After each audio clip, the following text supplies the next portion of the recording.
بسم اللہ الرحمن الرحیم۔ ہم آپ کو اپنے چینل JNN میں خوش آمدید کہتے ہیں۔ آج کی اس ویڈیو میں ہم آپ کو بتائیں گے کہ نوٹری پبلک جو ہے وہ کون شخص ہوتا ہے اور نوٹری پبلک کو اپائنٹ کون کرتا ہے اور نوٹری پبلک کے کیا اختیارات ہیں، نوٹری پبلک کیا کام کرتا ہے۔ جن دوستوں نے میرا چینل ابھی تک سبسکرائب نہیں کیا ان سے گزارش ہے کہ جلدی سے سبسکرائب کریں، لائک کریں، شیئر کریں اور کمنٹس کریں۔ نوٹری پبلک کو DC یعنی کہ صوبائی گورنمنٹ اپائنٹ کرتی ہے اور اس کی کیا کوالیفیکیشن ہے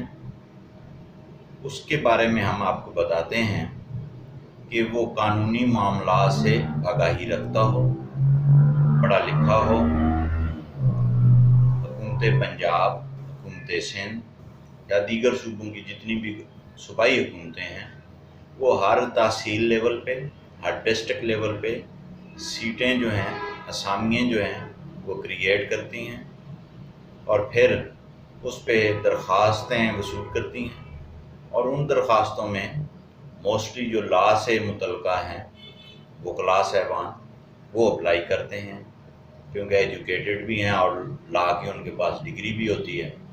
اور وہ بہتر انداز میں جو ہے وہ قانون کو سمجھتے ہیں، تو وہ پھر اپنی درخواستیں DC کے آفس میں جمع کراتے ہیں اور وہاں سے وہ پروسیس ہونے کے بعد ایک طریقہ کار ہے، اس کے بعد وہ صوبائی جو گورنمنٹ ہے اس کے پاس بھجوا دی جاتی ہیں،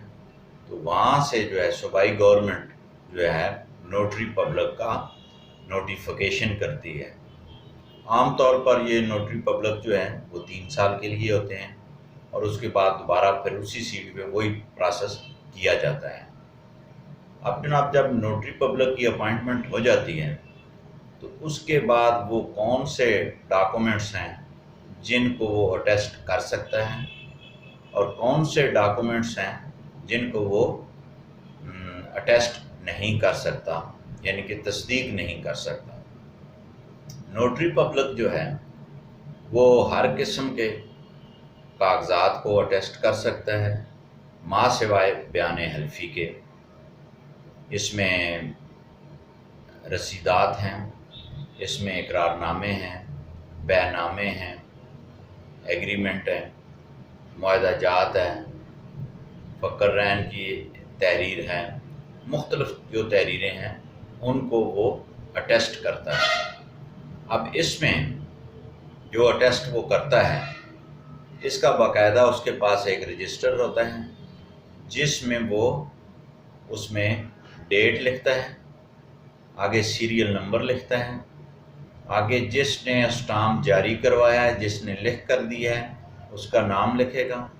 مکمل ایڈریس لکھے گا، اس کے ساتھ آگے جو خریدار ہے، مثال کے طور پہ اراضی اسٹامپ پیپر پہ خریداری کی گئی ہے یا ویسے کوئی معاہدہ ہے یا کرایہ داری ہے، کیونکہ اب کرایہ داری کا ایک الگ سا پروسیس آ گیا ہے، تو کوئی بھی ایسا ایگریمنٹ، شراکت داری ہے، پارٹنرشپ ڈیڈ ہے، کوئی بھی ہے، وہ دوسرے فریق کا وہ وہاں پہ تحریر کرے گا اور آگے جو ہے اسٹامپ لینے والے کا اور جس کے حق میں لکھا گیا ان دونوں کا دستخط، انگوٹھا اپنی موجودگی میں لگوائے گا اور اس کے بعد جو ہے اس اسٹامپ پیپر پر اپنی مہر لگا کے اس رجسٹر کا نمبر اور ڈیٹ تحریر کرے گا۔ یہ ایک لیگل ڈاکومنٹس جو ہے وہ مکمل ہوتا ہے اور اگر نوٹری پبلک ویسے اٹیسٹ کرتا ہے ڈاکومنٹس اور اس کے رجسٹر میں اندراج نہیں ہے تو اس کی کوئی قانونی حیثیت نہیں ہے، اور اس کے ساتھ ساتھ وہ تمام ڈاکومنٹ اٹیسٹ کرنے کا مجاز ہے ما سوائے بیان حلفی کے۔ اب بیان حلفی جو ہے ایفیڈیوٹ جس کو کہتے ہیں، وہ کون اٹیسٹ کرتا ہے؟ وہ کرتا ہے اوتھ کمشنر۔ ہم آپ کو اپنی نیکسٹ ویڈیو میں بتائیں گے کہ اوتھ کمشنر کون ہوتا ہے، اس کو کون اپوائنٹ کرتا ہے اور اس کے کیا اختیارات ہیں۔ نوٹری پبلک کا جو رجسٹر ہے وہ ایک لیگل ڈاکومنٹ ہے جس کو بطور ایویڈنس کے عدالت میں پیش کیا جا سکتا ہے، اور اس نوٹری پبلک کو بھی عدالت میں اگر ضرورت محسوس ہوتی ہے تو پیش کیا جاتا ہے۔ جن دوستوں نے میرا چینل ابھی تک سبسکرائب نہیں کیا، ان سے گزارش ہے کہ وہ جلدی سے سبسکرائب کریں، لائک کریں، شیئر کریں اور کمنٹس کریں۔ اللہ حافظ۔